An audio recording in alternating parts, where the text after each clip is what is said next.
Members can access a complimentary simple will where appropriate. For more information or details about a complex will, visit sstuwa.org.au/wills.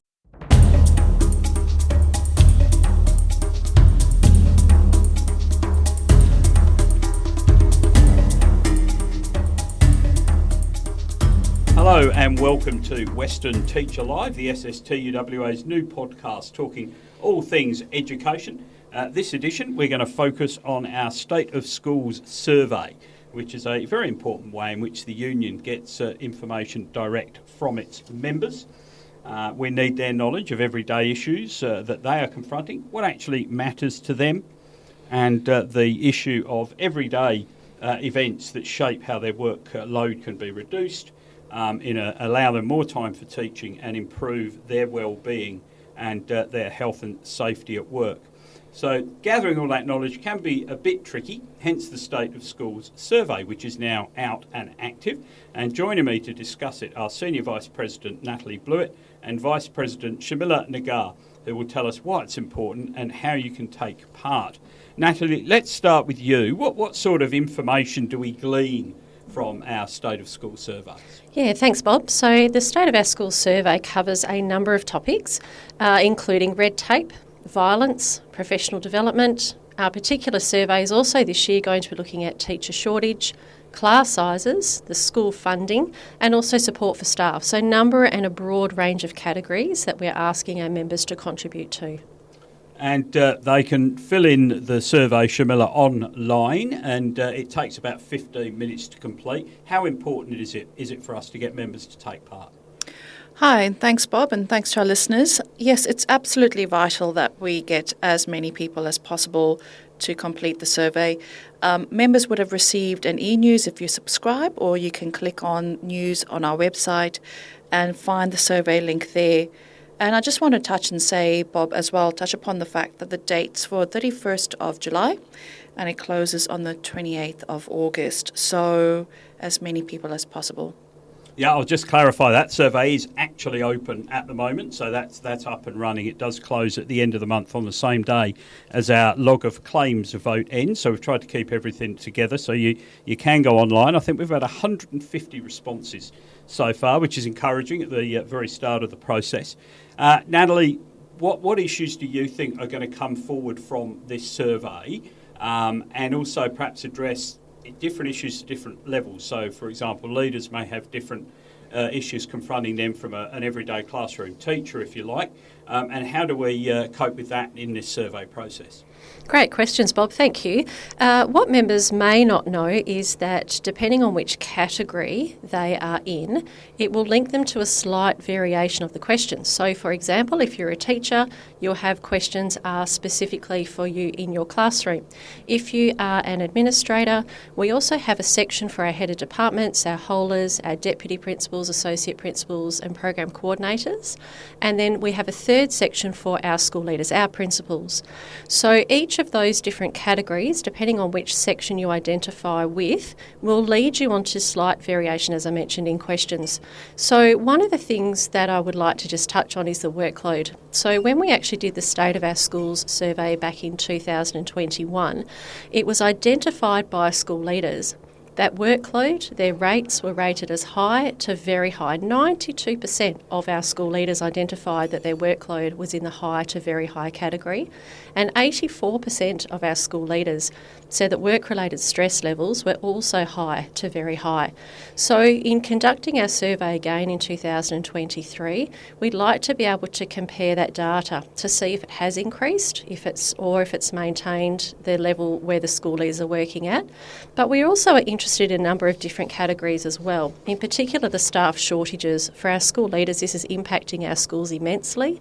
So the teacher shortage, class sizes, the federal funding as well, the school funding, and also with regards to violence.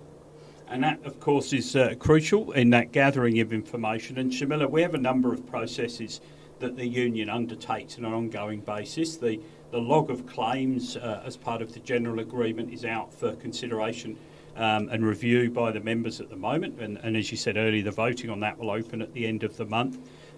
So when you go and have those conversations eventually with government about the final inclusions in the log of claims. How important is it to have statistics to back up those arguments? Here's the here's the percentage of teachers who are overworked, who are thinking of leaving, who can't get time with their families. How crucial is that sort of information?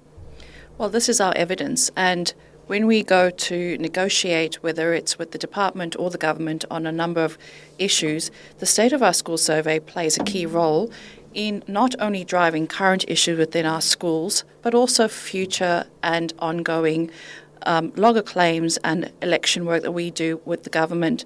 And the impact of this is critical in all areas of our work as a union. And one area we are targeting this time with a specific set of questions is to those teachers and leaders who have either taught in or are currently teaching in the regions. So that's an important area where some of the problems can be very specific, can't they? Things like government housing. Absolutely. So the survey will focus on country matters, and it will really target in those issues within our regional remote areas on what is really driving change within our schools, but also looking at those current issues that impact day-to-day running of schools. And I would assure all our members, by the way, that one of the benefits of the way the survey is done is you don't have to worry about which sections you're doing.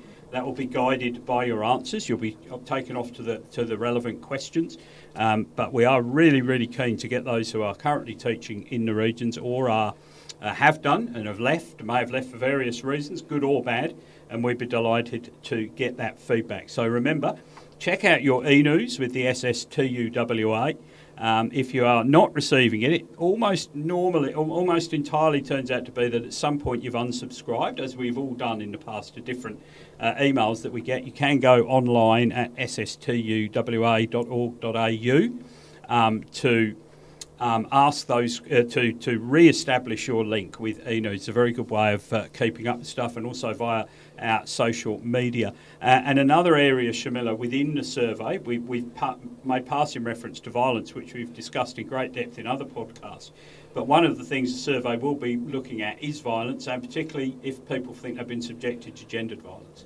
Absolutely. And when we look at the results from previous surveys, we know workload was a main target of one of the driving issues. But as we go along and meet with our members in schools, we know that currently there has been an increase in harassment, and be it online or face-to-face. So there will be a place for you on the survey to give a brief account, and whether it is harassment in the form of gender and orientation or sexual harassment online or face-to-face, our members will be able to drive that feedback through the survey. And Natalie, also things like staff shortages, shortage of specific teachers, say in STEM, for example.